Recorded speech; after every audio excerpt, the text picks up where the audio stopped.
2절입니다. 사도행전 7장 2절부터 4절까지의 말씀을 저와 여러분이 한 목소리로 같이 읽겠습니다. 시작. 스데반이 이르되 여러분 부형들이여 들으소서. 우리 조상 아브라함이 하란에 있기 전 메소보다미아에 있을 때 영광의 하나님이 그에게 보여 이르시되 그의 고향과 친척을 떠나 내가 내게 보일 땅으로 가라 하시니 아브라함이 갈대아 사람의 땅을 떠나 하란에 거하다가 그의 아버지가 죽음에 하나님이 그를 거기서 너희 지금 사는 이 땅으로 옮기셨느니라. 아멘. 샬롬 찬양대가 하나님께 찬양으로 영광 돌립니다. 찬양 후에 스데반이 본 아브라함이 하나님이란 제목으로 임신호 목사님 말씀 전합니다.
아멘. 기도하겠습니다. 주님 은혜와 사랑을 감사드립니다. 크신 은혜와 사랑 안에서 우리를 붙잡아 주시고 오늘도 거룩한 예배의 자리에 우리들을 불러주시고 주님의 은혜 속에서 우리들에게 귀한 은혜와 사랑으로 말씀하시는 것을 간절히 소망하오니 아버지 하나님, 이 시간 전하는 자와 듣는 자 우리 모두가 함께 은혜 받고 함께 변화되고 새로운 능력으로 주님 안에서 승리하는 복된 삶 살 수 있도록 성령 하나님께서 주관하여 주시옵소서. 감사하며 예수 그리스도의 이름으로 기도하옵나이다. 아멘. 할렐루야. 우리 옆에 분과 인사 한번 나눠볼까요? 당신은 꿈의 사람입니다.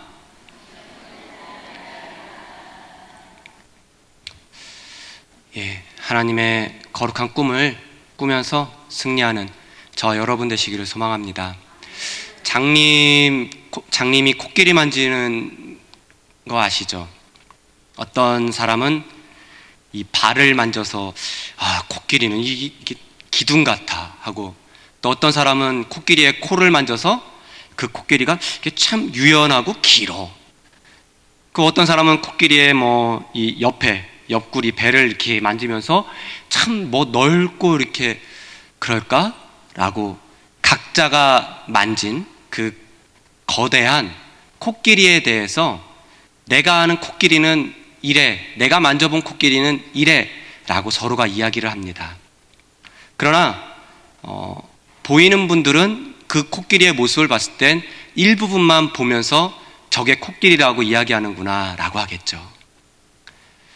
이 이야기처럼 하나님에 대해서 알아간다라는 것은, 하나님이 만약 코끼리시다면 우리는 장님입니다.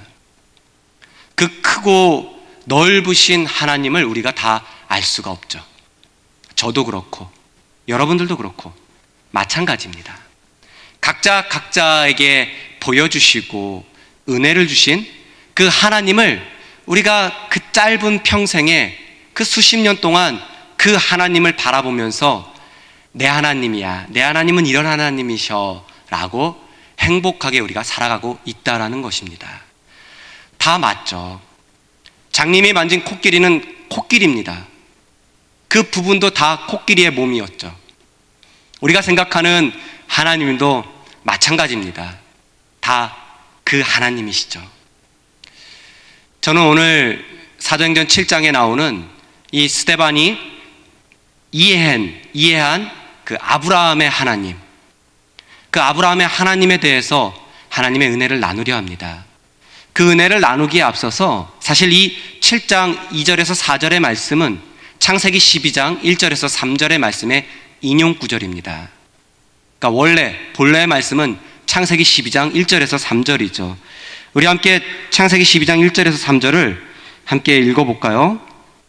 화면에 준비되어 있죠. 화면을 보시고 한번 같이 한 목소리로 읽겠습니다. 시작.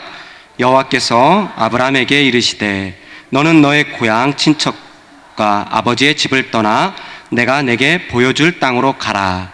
내가 너로 큰 민족을 이루고 내게 복을 주어 내 이름을 창대하게 하리니 너는 복이 될지라. 너를 축복하는 자에게는 내가 복을 내리고 너를 저주하는 자에게는 내가 저주하리니 땅의 모든 족속이 너로 말미암아 복을 얻을 것이라 하신지라. 아멘. 먼저 스데반이 바라본 하나님을 말씀드리기 전에 아브라함이 바라본 하나님은 어떠한 하나님이신가 이야기를 나누려 합니다. 창세기 12장 1절에서 3절은 많이 읽어보시고 우리가 접한 참 복된 말씀이죠. 아브라함이 이해한 하나님은 어떠한 하나님이었을까요? 아브라함이 바라본 하나님은 결단하라고 요구하시는 하나님이세요. 너는 너의 본토 친척 또 고향 아버지의 집을 떠나서 내가 지시할 땅으로 가라 라고 말씀하시죠. 아브라함의 시대, 구약 전반에 흐르는 하나님의 주된 메시지 중에 하나인데, 아브라함의 시대에도 마찬가지입니다. 우상숭배. 구약 성서 전체적으로 이 우상숭배는 뗄래야 뗄 수 없는 고질병? 그러한 것과 같습니다. 창세기서부터 계속되는 우상숭배와의 갈등들, 이것이 약속의 땅으로 들어가서 가나안의 족속들의 많은 우상들과 계속되어지는 갈등들, 사사기에서도 여전히 변함이 없었고, 그것이 왕정시대인 또 사무엘을 통하여서 사울 왕이 세워지고 계속 이스라엘이 갈라지고 또 이스라엘이 포로로 끌려가는 그 순간까지 그리고 선지서 말라기에 이르기까지 구약성서 전체적으로 계속 이야기하는 주된 메시지는 바로 우상숭배입니다. 너희들이 우상숭배에서 망했어. 너희들이 하나님 온전히 믿지 못하고 우상숭배에서 망했단 말이야. 이것을 경계하고 있죠. 아브라함의 이야기는 그 처음이라고 생각을 해서도 과언은 아닙니다. 아브라함의 시대 때에 아브라함에게 하나님이 요구하셨던 것은 무엇일까요? 결단입니다. 그가 있었던 그곳이 우상을 섬기는 지역이었어요. 하나님은 그에게 결단하라고 하시죠. 그럼 왜 결단하라고 하셨을까요? 왜 결단하라고 하셨을까요? 바로 하나님은 아브라함을 위하셨기 때문입니다. 오늘 본문 1절에 나오는 구절을 히브리어에서 보면 이게 레카라고 하는데요. 너는 가라, 너를 위해 뜻이에요. 이 9절부터 2절, 3절로 계속되는 구절들은 종속절입니다. 그러니까 1절이 핵심이고 2, 3, 4절은 다 그냥 그 하나님의 뜻에 속해 있는 약속들이에요. 하나님께서는 아브라함을 위하셨기 때문에 결단하라고, 떠나라고 이야기하시죠. 너는 가라. 누구를 위해? 너를 위해. 하나님은 나를 위하시는 하나님이시죠. 아브라함이 있었던 자리가 어떻길래요? 바로 우상이 득실득실한 우상을 섬기는 지역이었어요. 하나님은 요구하십니다. 야, 너를 위해서 그곳에서 나와. 너 거기 있으면 안 돼. 거기 있으면 안 돼. 너의 편안한 직장, 너의 편안한 가정, 너의 편안한 삶의 자리, 너의 편안한 혈연, 지연 관계 모든 것을 다 내어 던지고 나를 따라와봐. 내가 가라는 곳에 가봐. 왜일까요? 나를 위하기에는 너무 억지잖아요. 다 버리고 떠나라는데. 하나님께서 너는 가라. 너를 위해. 하나님이 아브라함을 위하셨어요. 그래서 너를 위해 가렴. 결단하라고 합니다. 나를 위하신 하나님께서 무엇을 예비해 주셨겠습니까? 복을 주시려 하십니다. 복을 주시려 하셨다라는 거예요. 복 주시기 위해서 너 갈래? 라고 하십니다. 그 복은 어떠한 복일까요? 창세기 12장의 말씀은 하나님의 복을 아주 엑기스로 짜서 응축한 복된 말씀이에요. 우리가 잘못 이야기하고 경계해야 될 기복신앙 이렇게 이야기하는데 다 복을 이야기하고 뭐 교회에서 복 받으세요 라고 한다고 해서 그것을 지나치게 강요한다고 해서 그게 기복신앙이다 라고 이야기하는 것은 잘못된 이야기입니다. 기복에 대한 기초 개념을 알아야 됩니다. 그리고 하나님의 복은 어떠한 복인지 우리가 이해를 해야 되죠. 기복은요 어렵지 않습니다. 자기 중심적인 복이에요. 내 중심적인 복, 내가 누려야 되는 복, 이게 기복신앙이에요. 이해하십니까? 하나님이 내게 복을 줘도 나를 위한 복, 나만을 위한 복, 나 중심적인 복. 만약에 저와 여러분의 기도의 제목과 삶 속에서 나만을 위한, 오직 내 삶을 위해서, 내 지위와 명예와 교회 안의 위치를 위해서, 나를 위한 복을 위해서 기도한다면 그건 기복신앙입니다. 하나님의 복은 그렇지 않아요. 하나님이 아브라함에게 어떠한 복을 주셨죠? 먼저는 아브라함에게 복을 주셨어요. 그 다음에 그 복이 또 너로 통해서 너의 가족, 너의 주변 사람들. 이해하십니까? 하나님이 주시는 복은요, 한 개인을 시작해서 나뿐만 아니라 내 주변의 가족, 그래서 너로 인하여 내게 복을 주는 자에게, 너를 축복하는 자에게 내가 복을 내리고, 이게 너의 주변을 이야기하는 거예요. 아브라함의 주변 관계된 모든 사람들에게 하나님이 복을 주신다는 거예요. 아브라함을 통해서. 하나님의 복이죠, 그게. 이것은 열국으로 퍼집니다. 너로 큰 민족을 이룰 것이래요. 그 복을 마음껏 누리게 된다는 거죠. 즉 하나님의 복은 한 개인뿐만 아니라 가족, 주변의 모든 친척과 이웃들, 그리고 나아가 열방까지 그것이 하나님의 복이에요. 그러니 내가 복을 받았으면 나누어주고 섬기는 것이 하나님께서 원하시는 복이에요. 이해하십니까? 그런데 우리는 그런 생각을 안 해요. 헌신한다고 생각을 해요. 이웃사랑 헌금? 내가 투자한다고 생각을 해요. 내가 도와준다고 생각해요. 그렇게 생각하지 마세요. 그냥 복이에요. 복 자체라고 생각을 하세요. 나를 통해서 하나님께서 주시는 복들이 자연스럽게 가는 겁니다. 이게 하나님의 복이에요. 하나님 그 누구를 통해서도 그 복이 흘러 넘치게 되게 만드시죠. 그러니 교만할 수 없어요. 누군가에게 대접해주고 누군가를 섬겨준다고 해서 의기양양하지 마세요. 그건 하나님의 복이 아니에요. 자기의 자랑, 교만이 되는 거죠. 겸손하셔야 돼요. 하나님께서 주신 복인데 이 복이 나와 내 주변과 세계 열방까지 흘러 넘치는 그러한 복이 되기 때문이에요. 그래서 하나님이 결단하라고 하시는 거예요. 더 큰 것을 주시려고. 아브라함은 결단했습니다. 아브라함은 떠났습니다. 그리고 그에게 허락하신 복이 오늘날 이방의 나라 대한민국 저와 여러분에게도 만나게 됐다라고, 얻게 됐다라고 자신 있게 확언할 수 있습니다. 그대로 이루어졌죠. 결단하고 그렇게 따라가니. 그래서 하나님이 가라고 하십니다. 너는 가라. 너는 가라. 어디로 가야 됩니까? 어떻게 해야 됩니까? 막막합니다. 보여주신 것도 없고 막연히 가라고만 하시는데 어디로 가야 합니까? 결단하는 일은 쉽지가 않습니다. 내 삶의 자리와 터전을 다 버리고 떠난다라는 게 어찌 쉽겠습니까?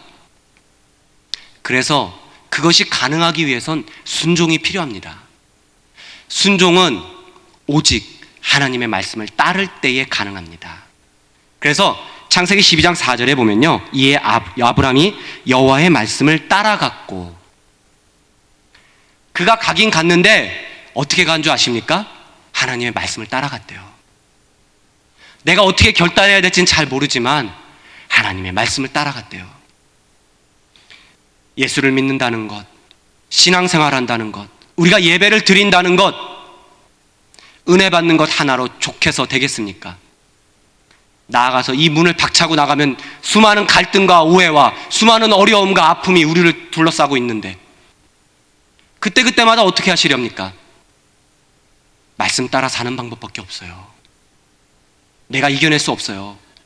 내가 이겨낼 수 없지만 말씀을 기억하는 거예요. 그래, 이 말씀에서 이랬지? 그래, 이 말씀 붙잡고 이겨내보자. 지금 나는 견딜 수가 없이 힘든데 그래도 말씀을 붙잡는 거예요. 다시금 이 말씀의 힘을 의지하면서 내 마음을 위로하고 내 마음에 힘을 얻고 성령 충만함을 덧입어서 삶에서 승리하는 거예요. 그것이 결단하는 자, 순종하는 삶, 말씀을 따라 사는 삶에 주어지는 복이라는 겁니다. 아브라함의 하나님은 그런 하나님이셨어요. 자, 그러면 이제 스데반이 바라본 아브라함의 하나님을 보겠습니다. 같은 구절입니다. 같은 인용 구절이에요. 병행 구절이라고도 해요. 이 말씀들이 같지만 아브라함이 바라본 하나님과 스데반이 바라본 하나님은 다릅니다. 많이 달라요. 스데반이 바라본 하나님은 어떠한 하나님입니까? 스데반이 바라본 하나님은 영광을 보여주시는 하나님이셨어요. 그 구절을 통해서 오늘 본문 2절의 말씀을 보면 우리 조상 아브라함이 하란에 있기 전 메소포타미아에 있을 때에 어떤 하나님이? 영광의 하나님이 그에게 보였대요. 아브라함에게는 아니었죠. 창세기에서는 아니었어요. 영광이 안 나왔죠. 그런데 스데반이 바라본 하나님은 영광의 하나님이었어요. 스데반뿐만은 아니었을 거예요. 사도행전을 기록한 사람은 누가니까 누가의 하나님도 영광의 하나님이셨겠죠. 영광의 하나님, 영광을 보여주시는 하나님이세요. 왜 영광의 하나님이라고 고백을 했을까요? 그 하나님, 아브라함에게 보여주시던 하나님을 어떻게 영광의 하나님이라고 표현을 할 수 있을까요? 그들의 믿음을 보여주는 거거든요. 그들의 신앙을 보여주는 거거든요.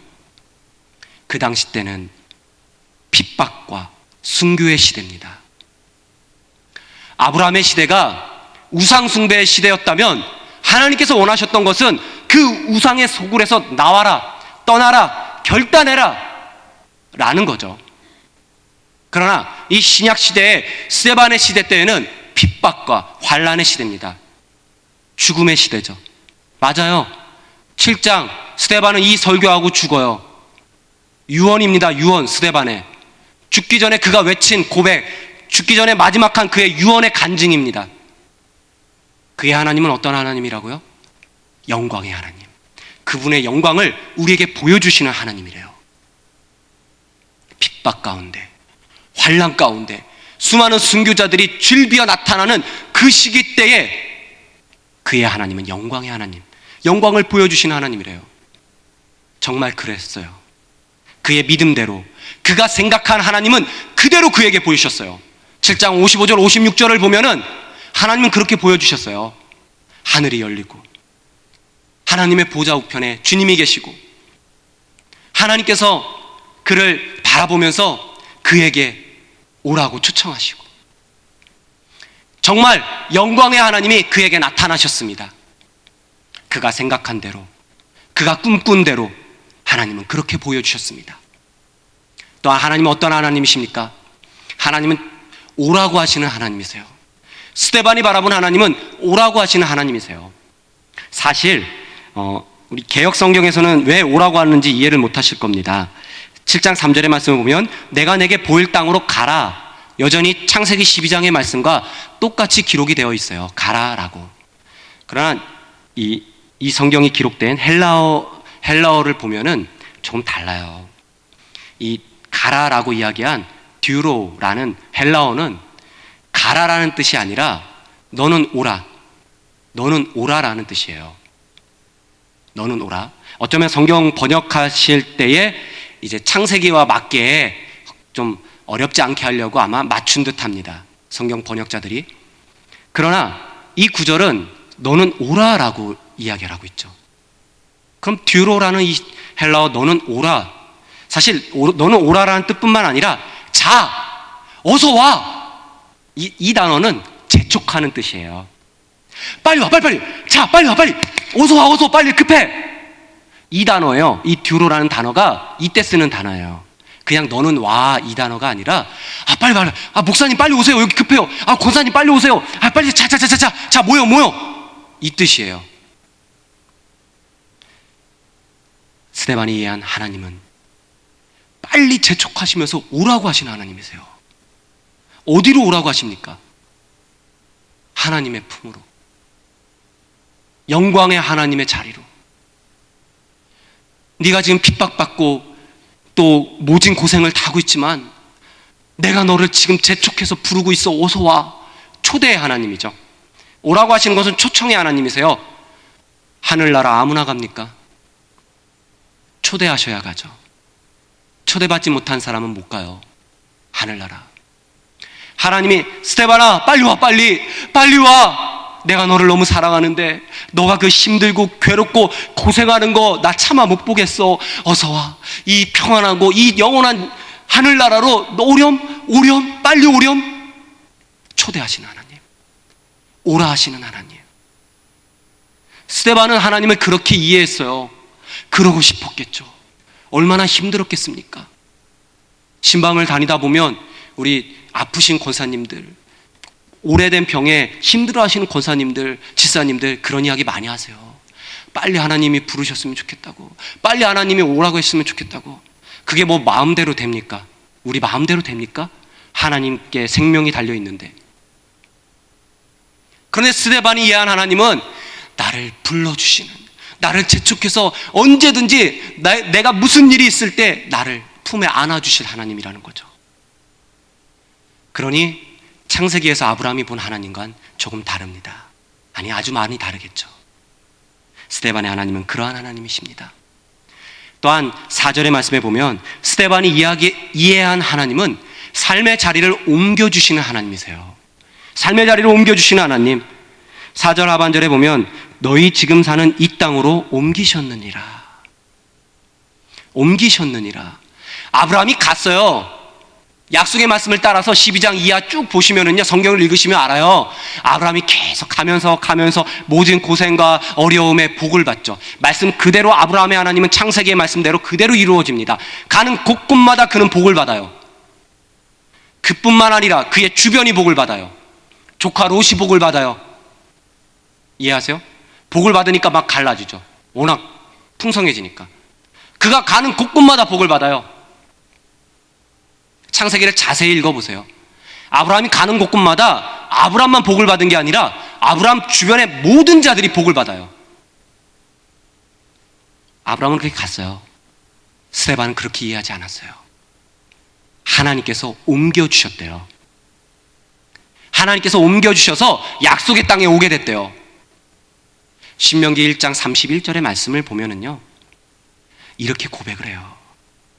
너희가 과거에 광야에서 너희도 당하였거니와 너희 하나님 여호와께서 너희가 너희의 아들을 안는 것 같이, 사람이 자기의 아들을 안는 것 같이 너희를 안아서 이곳까지 이르게 하셨대요. 정확하죠. 옮긴 거 맞아요. 그가 걸은 거 아니죠. 자녀가 걸은 거 아니에요. 신명기 1장 31절은 정확하게 이스라엘의 광야 생활을 어떻게 증명하고 이야기하냐면, 너희들이 걸어온 거 아무것도 없어, 하나님께서 옮겨주셨어 라는 거죠. 사랑하는 제 딸을 제가 애기니까 힘들면 징징거려요. 걷기 힘들어서. 그럼 제가 안죠. 어디 외출을 갔다 오면 차에서 잠들면 어떻게 해요? 그거 냅둬요? 차 안에? 깨워서 걸어와요? 못 걸어와요? 안죠. 안아서 집까지 제가 끌어안고 옵니다. 예나가 걸어온 겁니까? 예나가 집까지 온 겁니까? 아니에요. 온전히 제 덕이에요. 저 때문에 우리 딸은 그렇게 안아서 온 거예요. 집까지. 스데반이 이해한 하나님은 이스라엘 민족들이 광야에서 방황할 때에 그렇게 모세에게 이야기하셨던 것처럼 옮겨주신 하나님. 아브라함의 삶도 그가 그렇게 광야 생활을 걸어갔지만 스데반이 바라본 하나님은 아니었어요. 하나님께서 아브라함을 다 끌어안으셔서 옮겨주셨대요. 이해하십니까? 스데반의 하나님이세요. 옮겨주시는 하나님. 자, 이제 그럼 두 본문을 다시 한번 비교하면서 은혜를 나누려 합니다. 앞서도 봤듯이 창세기의 아브라함의 하나님은 어떤 하나님이셨죠? 결단을 요구하신 하나님이에요. 너는 가라. 너를 위해서. 그 당시 때는 우상 숭배가 만연했던 시대입니다. 구약의 고질적인 문제점, 우상 숭배에서 어떻게 해서든지 승리하는 삶. 그러니 결단을 요구할 수밖에 없어요. 결단을 요구할 수밖에 없어요. 배고플 때 밥이 필요합니다. 더울 때 밥 먹으러 하면 짜증납니다. 더울 때 뭐가 필요합니까? 시원한 물, 시원한 얼음물이 필요하겠죠. 우리네 인생 가운데 하나님도 이렇듯 우리가 필요한 그때마다 장님들이 때론 각자 다른 부위를 만져도 그분이 하나님이신 것처럼 하나님은 우리에게 필요한 그때의 그 크고 많은 헤아릴 수 없는 놀라운 하나님의 작은 부분만 우리에게 보여주십니다. 그리고 우리는 그 부분에 감격하며 넋을 잃죠. 아브라함의 시대에 그렇게 이야기를 했다면 하나님은 어떠한 하나님이십니까? 제가 바라본 아브라함의 하나님은 약속의 하나님이십니다. 아브라함에게 약속하셨거든요. 창세기 12장은 아브라함의 소명장이에요. 약속장이에요. 내가 너에게 복을 준다라는 거예요. 약속장이죠. 너 결단하렴. 너 결단하고 내 말씀에 따를래? 그럼 내게 복을 줄 거야. 나를 따라와봐.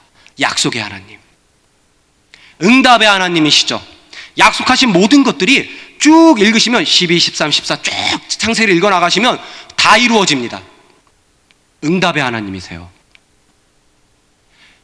자, 우상 숭배와 싸우고 있었다고 이야기했죠. 그렇다면 우상은 어떤 신들이에요?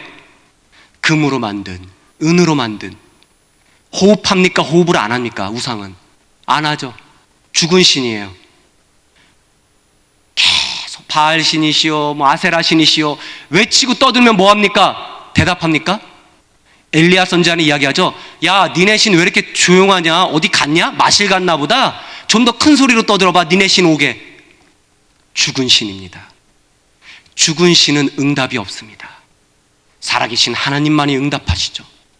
그러니 결단하라고 하시고 응답하시는, 또 약속하시는 하나님, 그 하나님을 믿었다는 것, 중요한 것이죠. 또한 신약에 거슬러 와서 스데반의 삶 속엔 핍박의 삶입니다. 고된 삶입니다. 순교자의 삶이 이어지는 그 시대 때에 그에게 필요한 것은 무엇이었을까요? 위로. 지금 너무 힘들고 너무 괴롭고 진짜 숨도 쉴 수 없는 괴로움 속에 무엇이 필요합니까? 위로요, 위로. 주님이 죽으시고 부활하시고 나서 제자들을 찾아갔을 때 제자들이 두려워했어요. 벌벌 떨었어요. 또 로마 군병들이, 또 유대 관료들이 자기들 붙잡아서, 왜냐하면 이제 예수 믿는 사람들, 그 제자들 다 붙잡아서 이제 소탕 작전이 일어났으니까요. 그 벌벌 떨고 두려워하는 그때 주님이 찾아가셔서 뭐라고 하시죠? 평안하냐? 위로의 말씀. 많은 핍박과 환난과 두려움 속에서 제일 필요한 것은 위로입니다.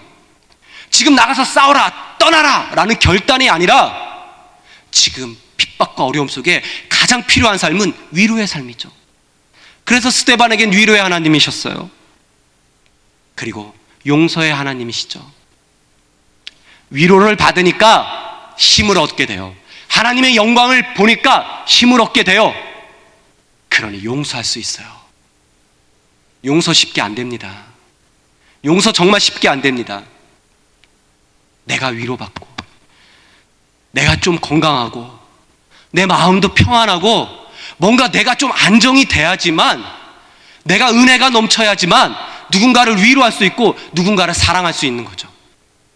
아니, 그렇습니까? 스데반은 하나님의 위로를 받고 살아갔습니다. 그의 위로는 무엇입니까? 걱정 마라, 영광을 보여주마. 내가 살아있고 영원히 너를 지키고 너에게 내 영광의 빛을 보여준다. 하늘 보좌를 잘 기억하셔야 됩니다. 초대교회 때 주님이 어디 가셨죠? 땅에 계십니까? 부활하시고? 주님은 하늘에 가셨죠. 성도들이 뭐 했어요? 계속 기도했죠. 모여서 예배 드렸죠. 왜 했어요? 다시 오신다고 했으니까. 그래서 초대교회 때 많이 하늘을 보고 또 하늘을 계속 보고 그리고 계속 기도하고 그랬죠. 마라나타, 초대교회 기도문이에요. 계시록에 나오는. 뭐예요? 아멘 주였어요. 오시옵소서. 언제 오나 계속 기다리고 고대하던 그때에 하늘의 문이 열린다라는 것은 할렐루야, 응답이죠. 그것만큼 그에게 삶 속에 해결될 복이 어디 있습니까? 스데반에게 모두가, 지금 다른 성도들, 다른 제자들도 다 하늘이 열리고 뭐 이런 걸 보기를 원할 텐데 스데반은 봤다라는 거 아닙니까? 그가 꿈꾼 대로 이루어졌습니다. 그가 꿈꾼 대로 영광의 하나님이라고 그가 고백하니까 55절 56절에 정말 그가 죽기 전에 하늘이 열리고 하나님의 보좌가 보이고 하나님이 보이고 우리 주님이 보이고 일어나셨다고 이야기하죠. 서서 쫙 보고. 여러분, 그거 초대예요. 어서 와. 그가 무엇이 간데 전능하신 하나님께서 그렇게 친히 초대하십니까? 위로예요. 위로. 힘들고 어려운 핍박사의 삶 속에서 위로함을 얻으니까 그가 돌에 맞아 죽으면서 뭐라는 줄 아십니까? 주님처럼 살아가게 돼요. 우리 원하는 우리 신앙생활의 가장 최고의 목표가 뭡니까? 제자? 주님처럼 살아가는 삶? 그거 아닙니까? 저도 그렇고 여러분도 그렇고 예수님 걸어가신 길, 우리 살아가는 거 우리의 인생 목표 아닙니까? 신앙의 목표 아닙니까? 스데반 주님처럼 죽었어요. 주님, 저들의 죄를 저들에게 돌리지 말아달라고. 용서해달래요. 지금 자기를, 죄 없는 스데반을 돌로 치고 막 욕하고 모욕하고 이런 사람들에게 그가 이야기하는 것은 용서해달라는 거예요. 용서해달래요. 위로의 하나님께서 내 삶 안에 찾아오시고 나는 그 위로 안에서 힘을 얻고 누군가를 다 용서할 수 있게 된다라는 사실 잊지 마시기 바랍니다. 사랑하는 여러분, 이제 말씀을 정리해 보려 합니다. 하나님의 모습은 내가 바라고 생각한 대로, 나의 믿음대로 그대로 그렇게 내게 나타나시는 하나님이십니다. 신앙생활의 비결이에요. 제가 비법 하나 가르쳐 드리는 거예요. 하나님은 내가 꿈꾼 대로 그렇게 내 기도대로 나에게 나타나시고 응답하십니다. 아브라함이 그렇게 바라봐서 그가 결단하고 나아가고 가니까 가는 곳마다 그가 복을 받았어요. 그의 주변이 복을 받았어요. 그의 민족이 대제국을 이뤘어요. 국가를 이루었다라는 거예요. 너로 큰 민족을 이루고, 사실 그때는 이루지 못했죠. 그가 이루었던 민족, 이 민족이란 말은 영어로 nation, 그러니까 국가라는 이야기예요. 그게 언제 이루어지냐 하면은 다윗 때에 이 국가가 이루어져요. 다윗 솔로몬 때에. 시간이 오래 걸렸지만 됐다라는 거죠. 이루어졌다라는 거죠. 스데반 마찬가지예요. 스데반의 경우, 아브라함의 경우는 오래 걸렸어요. 기도 응답이, 삶의 응답이, 신앙의 응답이 조금 오래 걸렸다고 치면, 스데반은 참 좋지만 나쁘다고 표현할 수도 있나? 이야기하자마자 죽게 됐으니까. 그렇죠? 마지막 연설이니까, 마지막 설교니까. 그가 외치자마자 그는 보게 돼요. 영광의 하나님을. 그리고 그 초대에 부름받고 가요. 오라 하셔서 재촉하시니까 그가 가요. 하나님 품으로. 꿈꾼 대로, 생각한 대로, 자기가 이해한 대로 그 하나님이 그렇게 보여주시고 이루어 주신다라는 거죠. 사랑하는 여러분, 히브리서 11장 1절 2절의 말씀을 보면 믿음은 바라는 것들의 실상이래요. 보이지 못하는 것들의 증거래요. 내가 기대하고 소망하는 것들이, 이게 뭐예요? 기대하고 소망하는 게 뭐예요? 지금 제가 설교하면서 쭉 이야기했던 다 모든 거예요. 이 모든 것들은 믿음은 바라는 것들의 실상. 제가 강조해서 이야기했잖아요. 분명 그렇게 된다라고. 이 말씀에 근거해서 강력하게 외칩니다. 믿음은 바라는 것들의 실상이에요. 우리가 바라고 생각한 것들, 지금은 눈에 보이지 않지만 이루어진다라는 거예요. 뭐처럼? 이러한 실체처럼, 실제 존재하는 것처럼 이루어진대요. 보이지 않지만 증거가 된대요. 증거가 된대요. 그러니 제가 이 증거를 외치고 있잖아요. 아브라함이 받았던 그 증거를, 스데반이 보았던 그 증거를 외치고 있습니다. 선진들이, 믿음의 사람들이, 옛 사람들이 이거로 인해서 힘을 얻었대요. 이거로 증거를 얻었대요. 그렇게 살아갔대요. 여러분, 나의 하나님은 어떤 하나님이십니까? 여러분들의 하나님은 어떤 하나님이십니까? 말씀을 준비하면서 제가 친한 지사님에게, 지사님의 하나님은 어떤 하나님이세요? 제가 물어봤어요. 물어보니까 그 지사님은 이렇게 고백해요. 목자 같은 하나님. 내가 곁길로 갈 땐 때로 나를 이렇게 강하게 끌어주시면서 나를 이끌어주시는 하나님이래요. 맞아요. 그 지사님의 하나님은 목자 같은 하나님이신 거예요. 그리고 분명 그렇게 이루어주시는 하나님이세요. 저의 하나님은 어떤 하나님인지 아십니까? 저의 하나님은요, 광대하신 하나님이에요. 광대하신 하나님.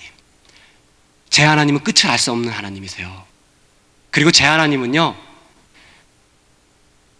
힘들고 괴로울 때, 삶의 문제 앞에서 제가 어찌할 바를 모를 때 말씀 기억나게 해주셔서 그거 붙잡고 버틸 수 있게 해주신 하나님이세요. 제 하나님이에요. 자, 여러분들의 하나님은 어떤 하나님이십니까? 아마 여러분들의 머릿속에 지금 답은 있습니다. 맞아요. 여러분들이 생각하신 그 하나님 맞습니다. 그런데 기억하십시오. 이것으로 우리는 끝나면 안 됩니다. 장님 코끼리 이야기를 다시 기억하세요. 한 부분만 봐서 그분이, 우리 하나님은 이분이야, 이렇게 생각하지 마세요. 하나님은 크고 광대하십니다. 앞으로 우리들의 신앙의 삶 속에 더 새로운 하나님의 모습을 우린 보게 될 것입니다. 알 수가 없어요.